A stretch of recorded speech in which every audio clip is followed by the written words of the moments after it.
Hello friends, good morning. Myself doctor Amit Upadhyay, team CLC Sikar से। जैसा कि अपन ने कल क्या पढ़ा था, अपन ने पढ़ा था सबसे लास्ट में जो लिखा था, मुझे जहां तक याद है, अपन ने लिखा था हृदय के कपाट। सही बात है। तो हृदय के कपाट के अपन ने नाम लिखे थे और अब अपन उन कपाट के बंद होने से जो ध्वनि उत्पन्न होगी उसको अपन बोलेंगे हृदय ध्वनियां, हार्ट साउंड। कपाट जब बंद होते हैं तब हृदय ध्वनियां उत्पन्न होती है। खुलते समय कभी भी हृदय ध्वनि किसी भी प्रकार की उत्पन्न नहीं होती है। अगर उत्पन्न होती है तो वह असामान्य होगी। सामान्य रूप से हार्ट साउंड केवल कपाट बंद होते समय उत्पन्न होती है, खुलते समय हार्ट साउंड उत्पन्न नहीं होती है। क्लियर? कपाट आपको सारे याद है ना? सुपीरियर वेना केवा में कौन सा था? हेवर्सियन। इंफीरियर वेना में कौन सा था? यूस्टेकियन। कोरोनरी वेन में कौन सा था? थिबेसियन। मिट्रल किसके बीच में था? लेफ्ट एट्रियम और लेफ्ट वेंट्रिकल के बीच में। ट्राइकस्पिड किसके बीच में था? राइट एट्रियम और राइट वेंट्रिकल के बीच में। एरोटा में कौन सा था? एरोटिक सेमिलूनर यानी अर्धचंद्राकार कपाट। और पल्मोनरी आर्टरी में कौन सा था? पल्मोनरी सेमिलूनर यानी अर्धचंद्राकार कपाट। दोनों में अर्धचंद्राकार है, इसलिए अपन को अलग करने के लिए क्या करना पड़ेगा? इनको बीच में नाम लगा दो, एरोटा लगा दो, मां धमनी वाला अर्धचंद्राकार या पल्मोनरी आर्टरी वाला अर्धचंद्राकार, तो कोई दिक्कत वाली बात नहीं है इसमें। ओके, आज अपन बात करते हैं हृदय में ध्वनि कैसे उत्पन्न होती है और कौन कौन सी ध्वनियां उत्पन्न होती है और उनके क्या क्या लक्षण होते हैं। तो आज का टॉपिक है हार्ट साउंड। तो हेडिंग लगाइए, heart sound. Heart sounds, SOUNDS, sounds, हृदय ध्वनियां। तो इसके लिए कुछ पॉइंट आपको याद रखने पड़ेंगे। पहला पॉइंट, हार्ट साउंड को शॉर्ट में लिख रहा हूं मैं HS, ध्यान रखना। हार्ट साउंड सदैव कपाट बंद होते समय उत्पन्न होती है। कब होगी? सदैव बंद होते समय उत्पन्न होती है। कभी भी कपाट यानी वॉल्व, हमने पढ़े थे कल, के खुलने पर यानी ओपन होने पर हृदय ध्वनियां यानी हार्ट साउंड्स उत्पन्न नहीं होती है। रट के रखना भाई, होती है यानी बंद होते समय होगी, खुलते समय कभी भी उत्पन्न नहीं होती है। अब आपने देखा होगा डॉक्टर को उसके कान में लगा रखा है, हाथ में एक बेल होता है जिसको अपन कहते हैं स्टेथोस्कोप। वो डाल के कान में और यहाँ हार्ट पे रखता है और हार्ट की क्या सुनता है? वो ध्वनि सुनता है। वो ध्वनि से पता लगाता है हार्ट के जो कपाट है वो ढंग से बंद हो रहे हैं नहीं हो रहे हैं। तो डॉक्टर्स हार्ट साउंड को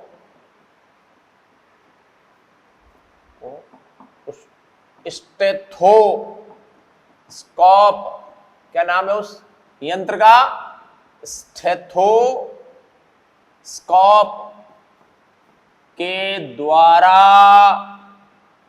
सुनते हैं। क्लियर? नेक्स्ट, अगली बात, heart sound HS, heart sound मुख्य रूप से दो प्रकार की होती है। मुख्य रूप से दो प्रकार की, वैसे तो 4 प्रकार की होती है लेकिन आपको 2 ही प्रकार याद रखना है। कौन कौन सी? देखो, एक तो होती है फर्स्ट हार्ट साउंड और एक होती है सेकंड HS का मतलब heart sound. First heart sound को अपन कहते हैं लब, क्या कहते हैं? लब। और सेकंड हार्ट साउंड को अपन क्या कहते हैं? Dub, DUBB। कहीं कहीं बुक में ये भी लिखा हुआ है LUB और किस में ये लिखा हुआ है DUB। तो कोई दिक्कत वाली बात नहीं है, तो देख लेना किसी में डब, इससे कोई फर्क नहीं पड़ेगा। ये लिखो लब डब, लब पहली आर साउंड, डब सेकंड आर साउंड। क्लियर। चलिए सर, सबसे पहले पढ़ते हैं अपन हार्ड साउंड, हृदय ध्वनि फर्स्ट, जिसको अपन बोलते हैं HS first. Clear, hard sound first. पहली बात, कब उत्पन्न होगी ये है दोनों मतलब राइट एंड लेफ्ट, दोनों आलिंद नीले कपाट बंद होने पर उत्पन्न होती है। कब? जब दोनों आलिंद नीले कपाट बंद हो गए, दोनों मतलब राइट साइड वाला भी और लेफ्ट साइड, दोनों जब साथ में बंद हो गए। कैसे? इधर देखिए डायग्राम में, आप ये लीजिए, ये आ गया कौन सा आपके राइट एट्रियम, ये left atrium, right ventricle, left ventricle, दोनों के बीच में कपाट बना दो, ये कपाट बना दिया साहब। ये दोनों कपाट, दोनों आलिंद नीले हैं, ये दोनों जब साथ में बंद होंगे, ये दोनों, तब आपके कौन सी ध्वनि उत्पन्न होगी? First hard sound. क्लियर। अब देखिए इसके लक्षण क्या क्या हैं, क्या क्या लक्षण होते हैं इस फर्स्ट हार्ड साउंड के। देखो आप, ये ग्राफ बना देता हूं मैं, एक तरफ तो ले देता हूं तीव्रता, इसको अंग्रेजी में बोलेंगे इंटेंसिटी, करेक्ट, और इधर ले लेते हैं अपन एक्स एक्सिस पे समय अंतराल, ये लो समय। क्लियर, ये लीजिए फर्स्ट हार्ड साउंड, ये फर्स्ट हार्ड साउंड है सर, और समय इसका अंतराल है वो 0.15 सेकेंड, तो तीव्रता इसकी बहुत कम है, देख लो। तो पहला लक्षण, तीव्रता क्या होगी इसकी? कम होगी। समय अंतराल क्या होगा? क्या होगा? ज्यादा होगा। हम किससे ज्यादा और कम कर रहे हैं? सेकंड हार्ड साउंड से ज्यादा लगता है इसमें समय। और ध्वनि जो होती है कैसी होगी? डल, और आवाज में तीखापन भी कम होगा, जिसको अपन कहते हैं लो पिच, लो पिच होगी, ध्यान रखिए, हाई पिच नहीं है। यानी एक तो मैं बोल रहा हूं धीरे बोलता हूं वो लो पिच है, एक तेज बोलता हूं वो हाई पिच है ना। डल का मतलब बिल्कुल धीमी, डल का मतलब धीमी। इतना बहुत डल लिख रहा है आज यार, बहुत लूज लग रहा है, बहुत लेजी लग रहा है, बहुत आलसी लग रहा है, तो वो वाली बात है। तो ये डल, DU डल, लाउड, सॉरी लाउड नहीं है, लो पिच, और समय अंतराल ज्यादा और तीव्रता कम, ये इसके लक्षण हो गए, ध्यान रखने आपको। इन फर्स्ट हार्ड साउंड के लक्षण ये होते हैं। ये दोनों आलिंद नीले कपाट बंद होने पर, दोनों ध्यान रखिएगा, एक का नहीं है, ये दोनों। अब मैं इधर लिख देता हूं हार्ड साउंड नंबर सेकंड। ये आ गई आपके हार्ड साउंड सेकंड। अगर हार्ड साउंड सेकंड की बात करूं मैं, तो कब उत्पन्न होगी? हार्ट साउंड कौन सी भाई? सेकंड, इसको शॉर्ट में लिख दूं HS सेकंड। पहली बात है उत्पन्न कब होगी? लिखो हार्ड साउंड सेकंड, जब दोनों, एक कपाट नहीं, दोनों, जब दोनों अर्धचंद्राकार कपाट, अर्धचंद्राकार को अंग्रेजी में लिखो बोथ, बोथ मतलब एक राइट साइड वाला और एक लेफ्ट साइड वाला, मतलब एक पल्मोनरी आर्टरी वाला और एक महाधमनी एरोटा वाला। बोथ सेमी यानी अर्ध लूनर यानी चांद की आकृति के कपाट यानी वॉल्स, जब दोनों अर्धचंद्राकार कपाट बंद होते हैं तो सेकंड हार्ड साउंड तब बंद होते हैं, तब सेकंड हार्ड साउंड उत्पन्न होती है। इसके कैरेक्टर देखिए आप, ग्राफ बना लेते हैं अपन। ये लीजिए, इधर कौन आ गया आपके? तीव्रता। इधर कौन हो गया? समय। एक्स एक्सिस पे समय ले लिया, वाई नहीं, वाई पे तो तीव्रता ले लिया आपने, एक्स पे समय ले लो। ये लीजिए समय बोले तो टाइम। अब देखिए ग्राफ इसका,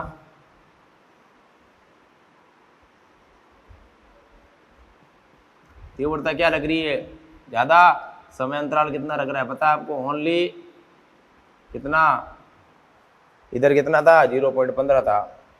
तो क्या होगा, इसका उल्टा कर दो। क्या कैरेक्टर हो गया इसके सेकंड वाले के, पहला कैरेक्टर तीव्रता क्या होगी, ज्यादा।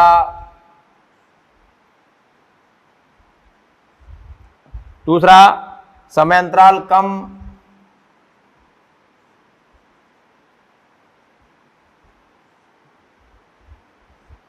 तीसरा डल, डल नहीं होगी, ये एकदम देखो ऊपर जा रहा है, यहां तक आ रहा है ये ग्राफ, यहां तो बिल्कुल नीचे था, ये देखो तीव्रता कम है, उसकी तीव्रता ज्यादा है। समय अंतराल इसका 10.10 है, इसका 0.15 है। तीव्रता शार्प, बहुत तेज आएगी, लब डब, लब डब, जोर से गूंजती हुई आवाज, शार्प। और उधर क्या लिखा आपने, लो पिच, तेज आएगी, इसलिए क्या हो गया, लो की जगह क्या आएगा, हाई पिच। तो कैसे हो गई, लब डब, लब डब, जोर से बोलना थोड़ा, है ना। चलिए ये हो गई आपके heart sound first and second, उत्पन्न होने का कारण जब कपाट बंद होते हैं। तो ये पहला टॉपिक आपके इसका समाप्त होता है। अब अपन आगे बढ़ते हैं।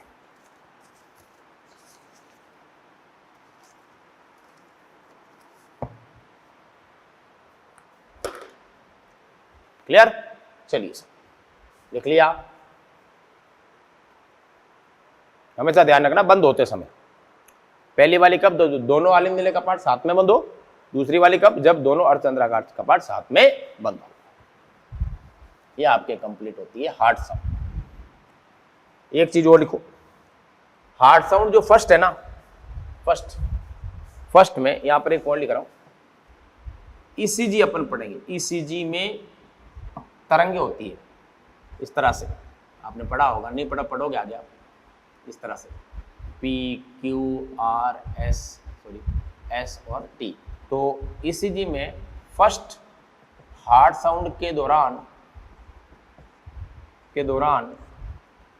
आर वेव आती है। कौन सी वेव, आर वेव, वेव यानी तरंग आती है, यानी उत्पन्न होती है। और सेकंड हार्ट साउंड में ईसीजी में कौन सी वेव, टी वेव उत्पन्न होती है। ध्यान रखना, ये अंतर हो गया है कि ईसीजी में फर्स्ट हार्ट साउंड के दौरान कौन सी वेव आएगी, ध्यान रखिएगा, आर वेव और एरिया आर और एरिया टी। और सेकंड हार्ट साउंड में कौन सी वेव आएगी, टी, ध्यान रखिएगा, फर्स्ट में आर, सेकंड में टी। चलिए ये लिख लीजिएगा, फर्स्ट में आर वेव और सेकंड हार्ट साउंड में टी वेव उत्पन्न होती है।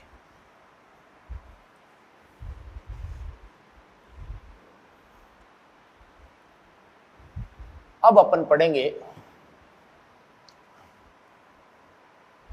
कि हृदय में स्वतः ही तरंगें उत्पन्न होती है, क्योंकि मनुष्य का हृदय कैसा होता है, मायोजेनिक प्रकार, पेशी जनित। ये अपन बहुत पहले पढ़ चुके हैं, मनुष्य का हृदय कैसा है, पेशी जनित है, इसलिए तरंगें उत्पन्न हृदय की पेशियों में होती है। और जिस स्थान पर पेशियों की हृदय तरंगें उत्पन्न होती है उसे अपन कहते हैं ऐसे नोड या पेस मेकर। चलिए तो अगला अपन पढ़ेंगे हृदय का संचरण पथ, और उसके बाद में पढ़ेंगे हृदय चक्र।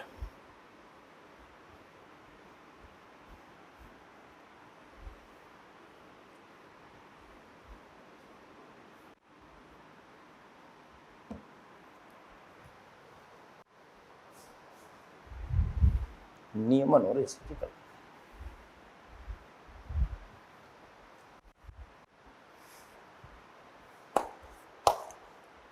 चलिए सर आगे बढ़िए। अब अपन बात करते हैं हृदय का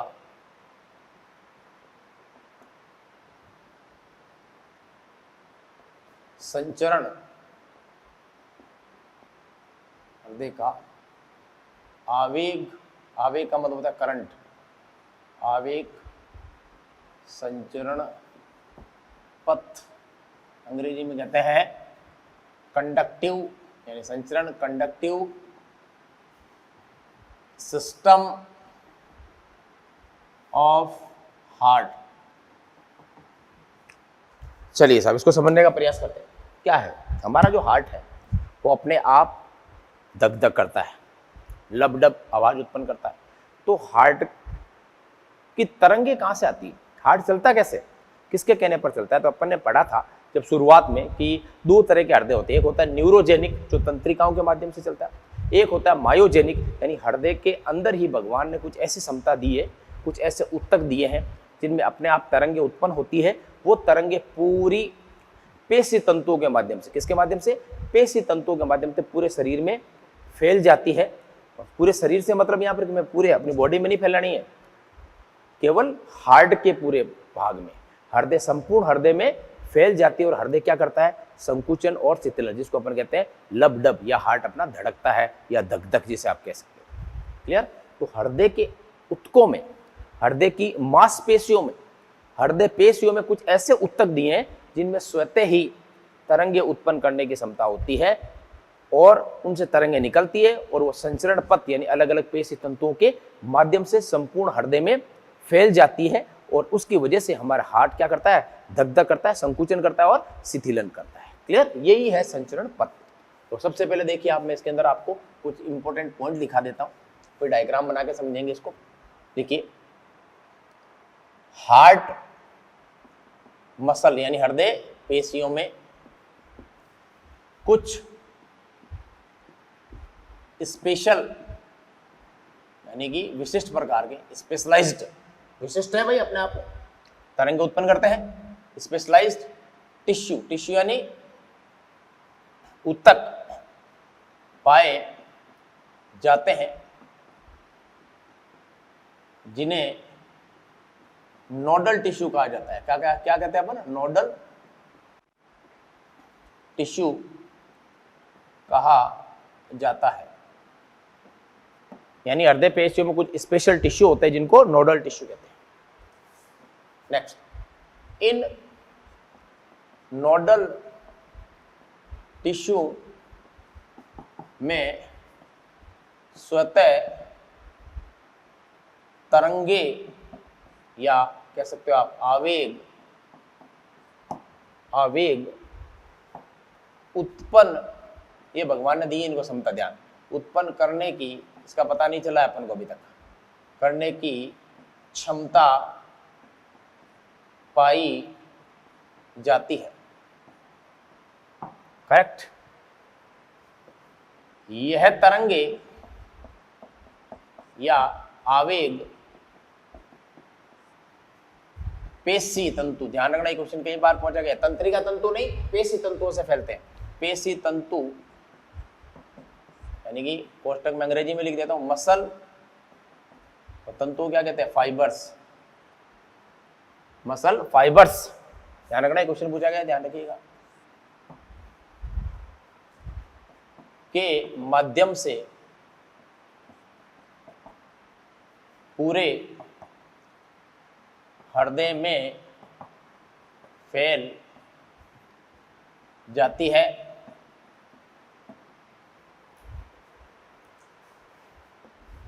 और हमारा हृदय संकुचन, जिसको अपन अब बोलेंगे सिस्टोल, क्या बोलोगे? सिस्टोल। संकुचन को क्या बोलते हैं? सिस्टोल। तथा शिथिलन, शिथिलन को अपन कॉमनली कह सकते हैं रिलैक्स, लेकिन अब अपन मेडिकल में बोलेंगे हार्ट के रेस्पेक्ट में डायस्टोल। क्या बोलेंगे? डायस्टोल। ये था संकुचन को क्या बोलोगे? सिस्टोल। शिथिलन रिलैक्स को क्या बोलोगे? डायस्टोल करता है।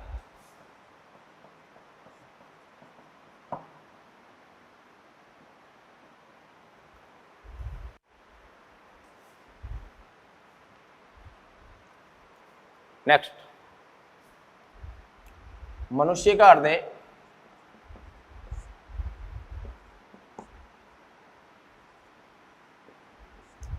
पेशी जनित होता है, ये बात बता चुका हूं मैं पहले ही, पेशी जनित होता है, यानी हार्ट के अंदर ही पेशियों में संकुचन क्षमता होती है, पेशी जनित होता है।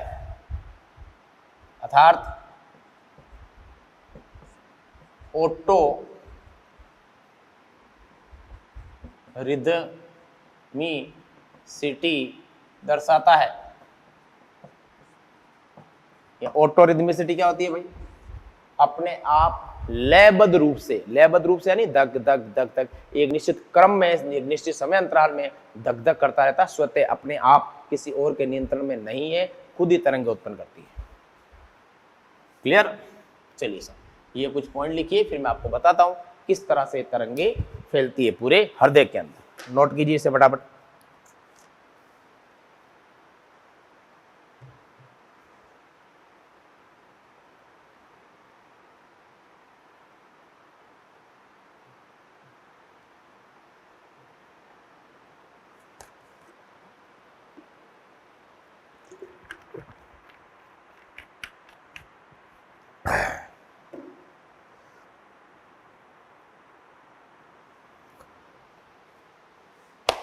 हो गया भाई?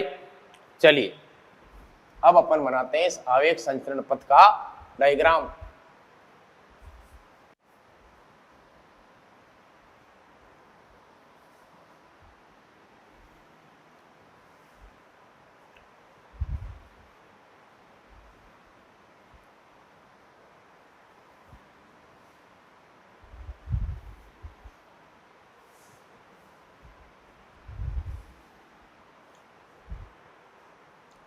चलिए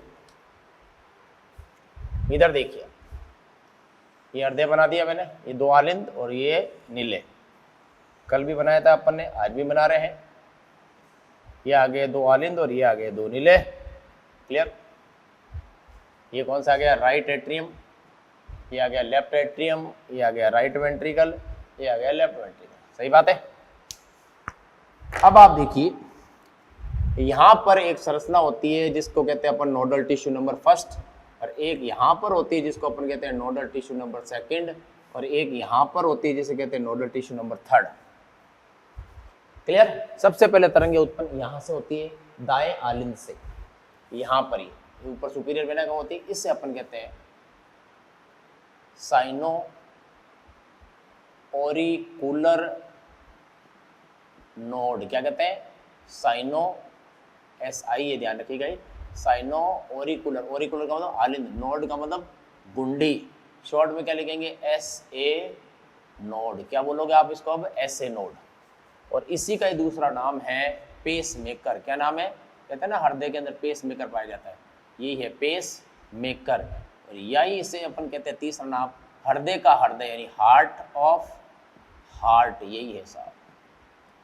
सबसे पहले तरंगे उत्पन्न कौन करता है? SA node. और इस SA नोड से तरंगे कहाँ फैल जाती है? दोनों आलिंदों में। ये लीजिए साहब, दोनों आलिंदों में फैल जाती है तरंगे, और दोनों आलिंद क्या करने लग जाते हैं? संकुचन। क्लियर? क्लियर। अब SA नोड से तरंगे कहाँ पहुंचती है? तीन पेशी तंतुओं के माध्यम से, ये एक पेशी तंतु, ये दूसरा, और ये तीसरा पेशी तंतु, इन तीनों के माध्यम से ये दूसरे नोड में आ जाती है। तो सबसे पहले बात करते हैं इन पेशी तंतुओं का नाम क्या है। ये पेशी तंतु आ गए तीन, इनका नाम है, पहले यहाँ पर थी अब यहाँ पर आएगी, इसका नाम है इंटर यानी दो के बीच में, नोडल यानी दो नोड, एक ऐसे नोड होगा और एक अभी दूसरा बता रहा हूँ मैं आपको, AB नोड। इंटरनोडल फाइबर कितने संख्या में? तीन। पहले यहाँ आई, फिर यहाँ से इंटरनोडल फाइबर में, और इंटरनोडल फाइबर से ये पहुंच गई इसके अंदर आपके, ये नीचे वाला जो काला धब्बा बनाया है मैंने, ये तीसरा नंबर है, इसका नाम है आलिंद नीले, क्योंकि आलिंद है और ये नीले है, इसके नाम होता है एट्रियो आलिंद वेंट्रिकुलर और नोड। इसको अपन शॉर्ट में कहेंगे, अब क्या बोलेंगे अपन? AB node. वो क्या था? आलिंद में था पूरा, इसलिए नाम क्या आ गया? Sino auricular node. ये आलिंद और नीले के लगभग पास में है, कपाट के पास में, ये आलिंद नीले पट के पास में, इसलिए इसका नाम हो गया AB नोड। इसका दूसरा नाम है पेस सेटर। ये क्वेश्चन पूछा गया है, देखो आप ध्यान से रखना, ये पेस सेटर है, ये पेस मेकर है, ये हार्ट ऑफ हार्ट है, खूब सारे नाम है। देखो आपको तीसरा नाम एक कौन सा था? SA नोड है। इसके दो ही नाम है, कौन से? AB नोड कहो चाहे आप इसको क्या कहो, पेस सेटर। ध्यान रखिएगा, क्वेश्चन डायरेक्ट आएंगे, ये क्यों लगा रहा हूं ये देखो आप। क्लियर? अब यहां से तरंगे कहां जाएगी, इसके माध्यम से यहां फैल जाएगी सब जगह आलिंदों में, ये लो फैल गई है। तो यहां से ये तरंगे आती है इधर, इस गुंडी से डायरेक्ट इधर आती है, यहाँ पूरे फाइबर इकट्ठे हो जाते हैं। इस चौथी संरचना का नाम है, जो मैं यहाँ लिख रहा हूँ सीक्वेंस में, इसे कहते हैं हिज के वैज्ञानिक का नाम है पुल। अंग्रेजी में क्या बोलोगे आप? बंडल, बंडल यानी गुच्छा बन गया पूरा, बंडल ऑफ हिज। अब किस में आ गई ये तरंगे? बंडल ऑफ हिज में आ गई, और ये पूरे पट में फैल जाएगी यहाँ पर, ये लो। अब यहां से दो शाखाएं निकलेगी, एक तो राइट वाले में आएगी बंडल की ब्रांच, और एक आएगी लेफ्ट वाले में ब्रांच। इनको अपन कहेंगे, ये कौन सी आ गई आपके? ये राइट बंडल ब्रांच। ये कौन सी आ गई आपके? राइट साइड में आ रही है, तो राइट बंडल। बंडल किसके? पेशी तंतुओं के बंडल है, पूरा पेशी तंतु का है, तंत्रिका तंतु नहीं है इसमें। Right bundle branch. और ये कौन सी आ गई आपके? लेफ्ट साइड में जा रही है, तो लेफ्ट बंडल ब्रांच। यानी इसको शॉर्ट करो, ये हो गया आर बीबी यानी राइट बीबी बंडल ब्रांच, ये हो गई लेफ्ट बीबी यानी लेफ्ट बंडल ब्रांच। क्लियर? ये बंडल है, गुच्छे हैं। अब इन गुच्छों में से एक एक तंतु बाहर निकल जाएंगे, ये लीजिए साहब, और पूरे नीले में फैल जाएंगे। ये पूरे गुच्छों में से निकल गए और पूरे नीले में फैल गए। इन तंतुओं को जो गुच्छों में से निकल रहे हैं, इन्हें कहते हैं अपन पुरकिंजे। क्या कहते हैं? वैज्ञानिक का नाम है पुरकिंजे तंतु या पुरकिंजे फाइबर्स। ये लीजिए साहब। तो सबसे पहले कहां पर आए अपन? ऐसे नोड से, फिर आ गए इंटरनोडल, फिर आ गए एवी नोड, फिर आ गए हिज के पुल, फिर आ गए अपन लास्ट में ये ब्रांचेज आ गई, और लास्ट में सबसे अंतिम में कौन आया? पुरकिंजे तंतु। सबसे तेज जो कंडक्शन होता है वो पुरकिंजे तंतुओं में होता है, ध्यान रखिएगा। सबसे तेज आवेग के दो, चाहे तरंग के दो संचरण होता है। ये क्वेश्चन बहुत बार पूछा गया कि सबसे तेज कंडक्शन कहाँ होता है, कौन सा होता है आपके आवेग संचरण सबसे तेज किसमें होगा? पुरकिंजे तंतुओं में। क्लियर? तो अब अपन एक शॉर्ट लिख लेते हैं कंडक्शन का संचरण। पहले सबसे पहले किसमें आ गया? ऐसे नोड। ऐसे नोड से कहा गया इंटरनोडल फाइबर। शॉर्ट में लिख रहा हूं, देखो मैं इंटरनोडल फाइबर को, ये ना तीनों इंटरनोडल फाइबर, दो नोड के बीच में हो गया ना, दो पर्व संधि के बीच में, एक ऐसे नोड पर्व संधि और एक एवी नोड पर्व संधि, दोनों संधियों के बीच में है। चलिए ऐसे नोड से फिर आ जाएगा किसमें? एवी नोड में। ये लो एवी नोड। एवी नोड से कहाँ गया? बंडल ऑफ हिज के पुल में। हिज के पुल से कहाँ चला जाएगा? पुरकिंजे। ये ब्रांच आ गई लेफ्ट और राइट ब्रांच में। लास्ट में किसमें आएगा? पुरकिंजे तंतुओं में। ये पूरा कंडक्शन का रूट हो गया कि किस तरह से कंडक्शन पूरे हृदय में फैलता है। सबसे पहले कहां से शुरू होता है? ऐसे नोड से, फिर इंटरनोडल फाइबर से। अगर इंटरनोडल फाइबर नहीं दिया हुआ तो डायरेक्ट ध्यान रखना, ऐसे नोड से एवी नोड, फिर बंडल ऑफ हिज, फिर वो ब्रांच आ जाएगी राइट एंड लेफ्ट ब्रांच में और फैल जाएगा। क्लियर? इस तरह से आवेग का क्या होता है? संचरण होता है। और मनुष्य में कैसा हृदय होता है ये मैं बता चुका हूं। मनुष्य में पेशी जनित बात हो चुकी है अपनी बहुत पहले। पेशी जनित बोले तो मायोजेनिक हार्ट होता है, यानी हार्ट की पेशियों के अंदर ही तरंगे उत्पन्न होती है, बाहर से नहीं आती है कि तंत्रिका मंत्रिका से। मायोजेनिक हार्ट होता है। क्लियर? ये लिखिए साहब, ये हो गया आवेग संचरण पथ। ऐसे नोड एवी नोड, सबसे पहले तरंगे यहाँ आई, फिर यहाँ आई, फिर यहाँ, इस तरह से पूरे हृदय में फैल गई। हृदय क्या करने लगे? हमारा धक धक करने लग गया। ये लिखिए। और अब इसके आगे वाला टॉपिक सबसे इंपॉर्टेंट टॉपिक है, जिसका नाम है हृदय चक्र। क्या नाम है? हृदय चक्र। और हृदय चक्र से पहले मैं सोचता हूँ कि अपन को एक टॉपिक और पढ़ लेना चाहिए, वो है आपके रुधिर वाहिनियों की संरचना। तो अपन पहले रुधिर वाहिनियों की संरचना पढ़ लेते हैं। क्लियर? तो ये लिखिए फटाफट।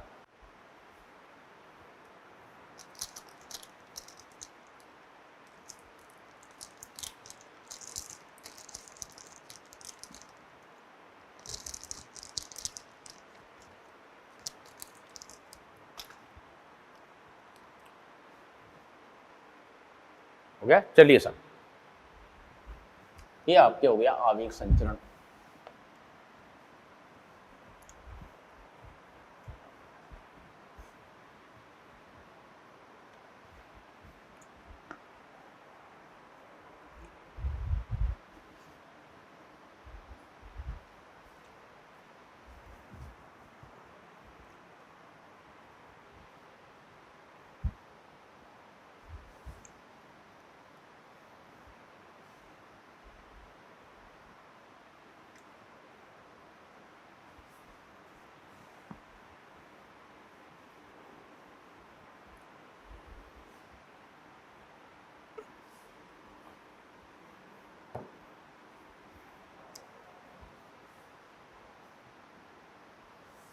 तो अगला टॉपिक है रुधिर वाहिनियों की संरचनाएं।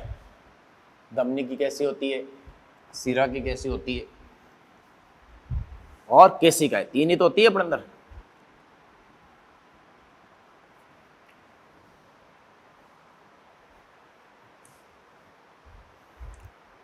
चलिए साहब आगे बढ़िए और हेडिंग लगाइए।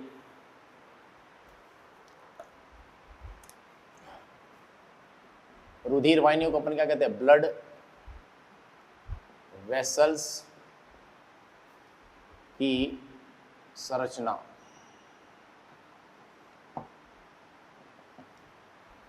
देखिए पहला पॉइंट, ब्लड वेसल्स निम्न प्रकार की होती है। कौन कौन सी होती है देखिए आप।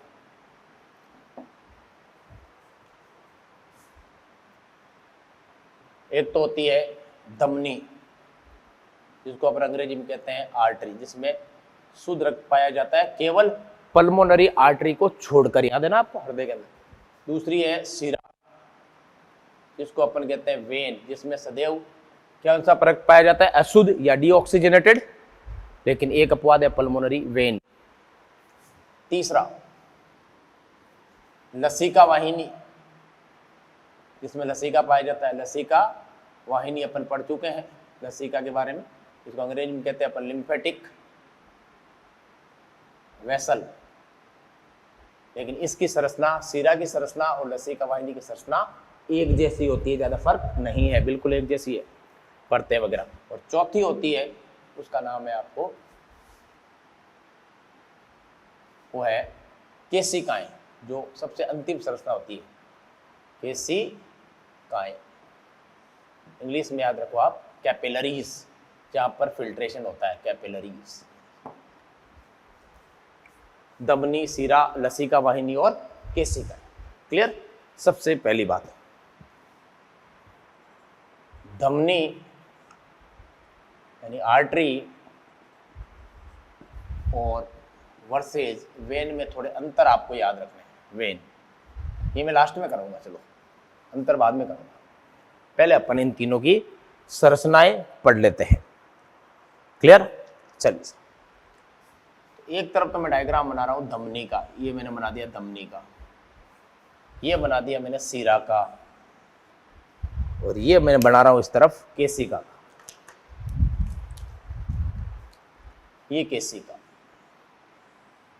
ये तो केवल परत एक ही होती है, इसलिए इसमें ज्यादा कोई प्रॉब्लम आएगी नहीं अपने। ये तीन डायग्राम। सबसे पहले ये कौन सा बनाया मैंने, आर्टरी का, धमनी का। ये किसका बना दिया मैंने, वेन का डायग्राम। और ये बना दिया मैंने केशिका यानी कैपिलरी का। तीन डायग्राम बना दिए मैंने। क्लियर। ये धमनी की सबसे बाह्य परत है। इस बाह्य परत को, चाहे इस धमनी की हो चाहे सिरा की हो, दोनों एक ही होती है। इस परत को अपन कहते हैं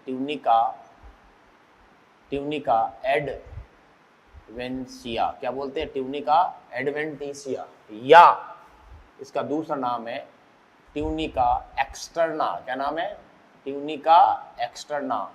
या इसका तीसरा नाम है, जो बहुत बार पूछा गया है, वो है एपिथेलियम। एपिथेलियम, ये तीन नाम है, ध्यान रखिएगा। किसके, बाह्य परत के, चाहे वो धमनी की हो चाहे वो सिरा की हो। क्लियर। अब मैं बना रहा हूं और उसमें बाह्य परत होती नहीं है, यानी कि इसमें मैं लिख सकता हूँ ट्यूनिका एक्सटर्ना, एक नाम लिख दूँ, सारे लिखने का, ट्यूनिका एक्सटर्ना क्या होती है, इसमें एब्सेंट होती है। इसमें केवल एक ही परत है आंतरिक, बाकी दोनों एब्सेंट है। इसमें कैपिलरी में, कैपिलरी अपने आप में अलग ही है। चलिए दूसरी परत है जो धमनियों में सबसे मोटी होती है, ये लीजिए, ये धमनियों में सबसे मोटी है, इसका नाम है ट्यूनिका मीडिया। मध्य परत को क्या कहते हैं, मीडिया, या कहते हैं मीजोथीलियम। क्या कहते हैं, मीजोथीलियम। इसका क्या नाम था, एपिथीलियम। Tunica media. और इसमें क्या होती है, इसमें चिकनी पेशियां यानी स्मूथ मसल पाई जाती है, स्मूथ मसल पाई जाती है।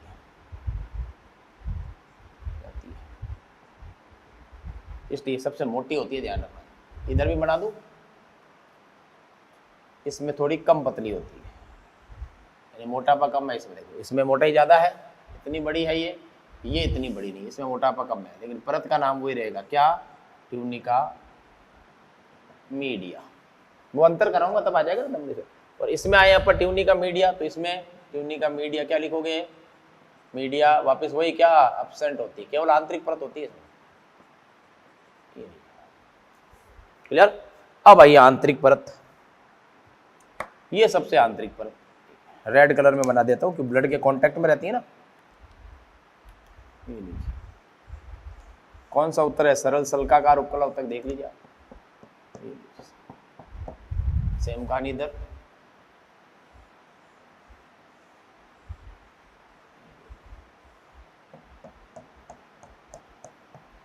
इसमें भी एक ही परत होती है, और कोई परत होती ही नहीं।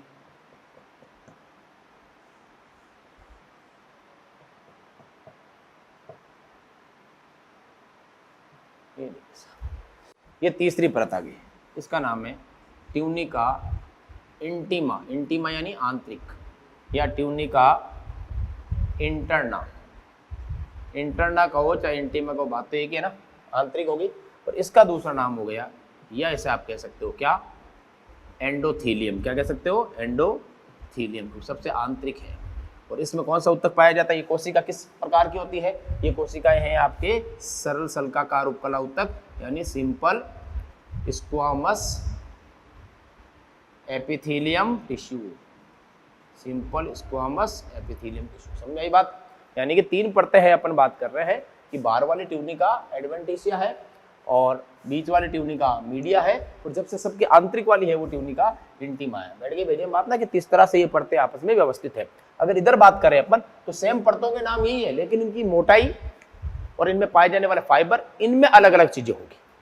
क्लियर। तो tunica intima, T4 tunica intima है, ये एंडोथीलियम कहलाती है, दूसरा नाम है इसका। और तीसरा इसमें जो उत्तक होता है वो सिंपल स्क्वामस एपिथेलियम टिश्यू होता है, यानी अगर मैं हिंदी में बात करूं तो उसका नाम होता है सरल सल्काकार उपकला उत्तक, जो अपने कूपिकाओं में भी पढ़ा है, रुधिर वाहिनियों में भी अपने इसका डायग्राम बनाया। और बीच वाली खाली जगह को अपन क्या कहते हैं, गुहा, या कहते हैं ल्यूमन, जिसमें ब्लड होता है। अब आप देखो इसमें ल्यूमन छोटी है, इसमें ल्यूमन बड़ी है, ये भी क्या है, गुहा बोले तो ल्यूमन। इसमें ल्यूमन का साइज क्या है, ल्यूमन साइज क्या होगा, ज्यादा है इसमें। इसमें ल्यूमन साइज क्या है, गुहा, आंतरिक सतह, दोनों लिख देता हूँ इधर। हिंदी में कहते हैं गुहा, इंग्लिश में कहते हैं ल्यूमन। ल्यूमन क्या है इसमें, ल्यूमन क्या है, स्मॉल। स्मॉल को अपन क्या लिख दें, छोटी है सब। ल्यूमन साइज क्या है, कम है, बहुत कम है। क्लियर। और इसमें आ जाइए आप, इसमें ये क्या है, ये ल्यूमन सबसे कम, ल्यूमन मिनिमेस्ट, सबसे कम। तो छोटी होती है तो सबसे कम। ये दीजिए, ये तीनों परतें हो गई आपकी, किसकी, सबसे बाहर वाली ट्यूनिका एडवेंटिशिया, या ट्यूनिका एक्सटर्ना, या एपिथेलियम। ट्यूनिका मीडिया, ये सेकंड लेयर, ट्यूनिका मीडिया। और सबसे लास्ट वाली लेयर ये ट्यूनिका इंटीमा। अब ध्यान रखने वाली बात क्या है, अभी अपन अंतर करेंगे, ये एक्सटर्ना एब्सेंट, मीडिया एब्सेंट, केवल इसके अंदर कौन सी है, केवल ट्यूनिका इंटीमा यानी कि एंडोथीलियम परत होती है, केवल एंडोथीलियम परत होती है सर। क्लियर बैठी भेजिए बात। इस तरह से आपको धमनी, सिरा और तीनों में स्ट्रक्चर अपन ने बता दी, परतों के नाम हो गए। अब अपन करेंगे अंतर। ये लिखिए पहले फटाफट।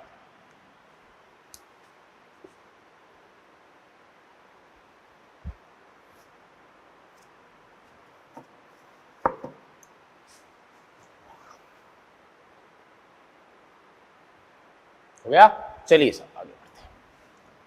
अब अपन करते हैं धमनी, सिरा और लसिकाओं में। लसिका क्या, लसिका और वो तो एक ही होती है, धमनियों में और सिराओं में अंतर करेंगे।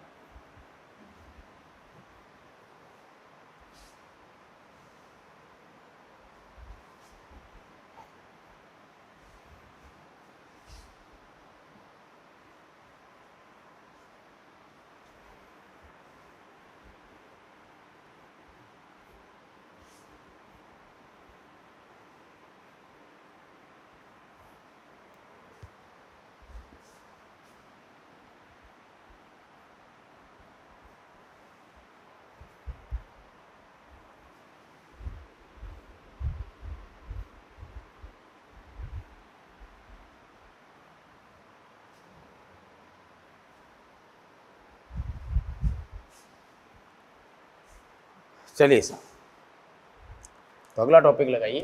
अंतर कर रहे हैं अपन, डिफरेंस। एक तरफ तो लिख लो कौन, धमनी यानी कि आर्टरी, दूसरी तरफ आप लिखोगे या सिरा यानी वेन, तीसरी तरफ लिखोगे आप केसिका यानी कैपिलरी। तीनों में डिफरेंस करेंगे। पहली बात, इसमें कपाट नहीं होते हैं, कपाट नहीं होते हैं यानी वॉल नहीं होते हैं, लेकिन एक अपवाद है। कौन सा, पल्मोनरी आर्टरी। गुड। इसमें कपाट होते हैं। अब इसमें फिर इसमें लगाने की जरूरत नहीं, अपन को पता है किसमें एब्सेंट है। इसमें नहीं होते हैं, नहीं होते हैं, केवल फिल्टर होता है। नेक्स्ट, अगली बात, इसमें ब्लड उच्च दाब यानी हाई प्रेशर से बहता है। धमनियों में तो हार्ट पंप करेगा तो प्रेशर तेज ही होगा। इसमें ब्लड कम प्रेशर से बहता है। चलिए, इसमें प्रेशर हाई होता है, इसमें भी प्रेशर हाई होता है। इसमें प्रेशर हाई होता है तभी तो फिल्टर होगा, हाई होता है। प्रेशर हाई होता है। नेक्स्ट, तीसरा, इसमें ट्यूनिका मीडिया सबसे मोटी होती है।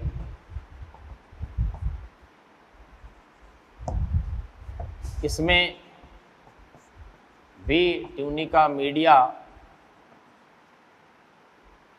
मोटी होती है। इसमें सबसे मोटी है, ध्यान रखना, इसमें मोटी है, सबसे मोटी नहीं है, सबसे मोटी एक्सटर्नल होती है।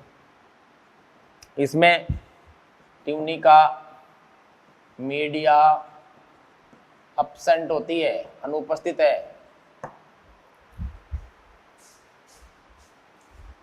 क्लियर, ये मूल अंतर आपको पता होना चाहिए धमनी, सिरा और।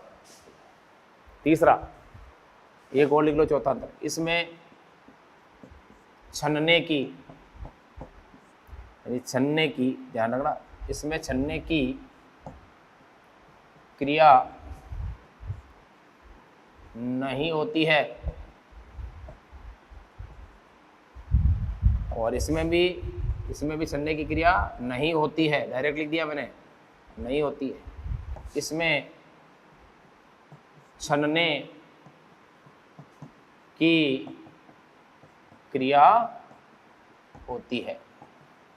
नेक्स्ट, अगला डिफरेंस, इसमें ल्यूमन यानी गुहा छोटी होती है। इसमें क्या लिखोगे, ल्यूमन क्या होती है, बड़ी होती है। कौन, ल्यूमन, तभी तो प्रेशर क्या हो जाएगा, कम हो जाएगा ना। और इसमें ल्यूमन यानी गुहा सबसे छोटी होती है, तभी तो फिल्टर होगा। ये नहीं मिसका, ये हो गए धमनी शिरा और केशिकाओं में अंतर। ओके गाइस, तो कल अपन बात करेंगे आपके हृदय चक्र की। मैंने अपना हृदय चक्र पढ़ेंगे, उसके बाद में ब्लड प्रेशर और हृदय दर, ये 3 चीजें अपन कल पढ़ेंगे। Okay, thank you, take care of yourself.